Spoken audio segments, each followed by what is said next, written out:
And today's Your Healthy Family, as we are now in the new safer at home phase of Colorado's continuing COVID-19 mitigation efforts. It's important to remember all of the stay-at-home measures we have been meant to flatten the curve and slow the spread, not eliminate COVID-19. And moving forward with our lives until there is a treatment or a vaccine, it's important to understand COVID-19 isn't any less of a threat. And we know that it's going to be around, and we are suspecting that it may come back again in the fall.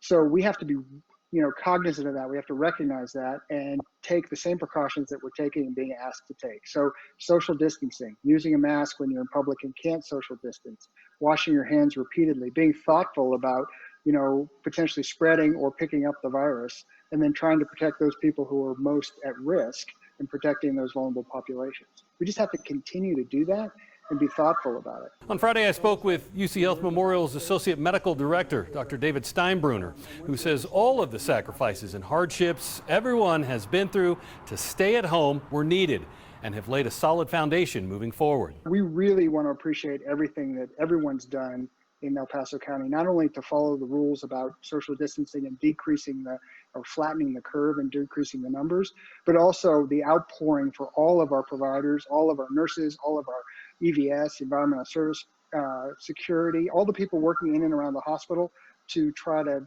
take care of your loved ones.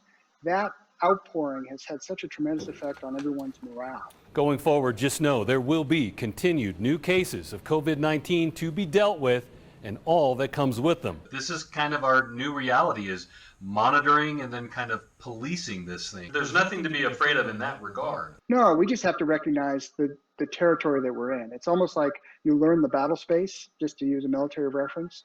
And once you understand that, then you can operate within that battle space. And so you understand what the potential is for the virus, who's at risk for it, how we spread it, how we reduce the spread of it, and then how do we keep our hospitals ready for a potential surge. So as we learn to live life in a new and more careful way when we're out and about, know that our healthcare workers in Southern Colorado say they're as ready as they can be. We really think we are. You never can be absolutely certain what you're going to face, but we've had enough time now to adjust and see how it's played out in other parts of the country, to model the rise of it with and without effective social distancing, and be prepared as anybody can be in the community for what may come next. We've really been doing intensive planning over the last month and a half, and a lot of logistics and a lot of operational changes, so that by holding off on elective surgeries, delaying them until now, we were able to basically decrease the number of ICU beds that we had in use, decrease the number of ventilators while we got more ventilators from other locations and other sources and brought them on up to speed so that we could use them if we had to do it.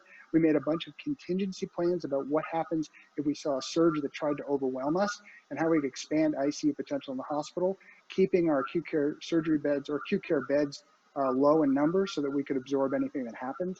It gives us a lot of confidence that we can take whatever surge we know will come as people start to back off on social distancing and the virus comes back in the fall. For Your Healthy Family, I'm Ira Cronin.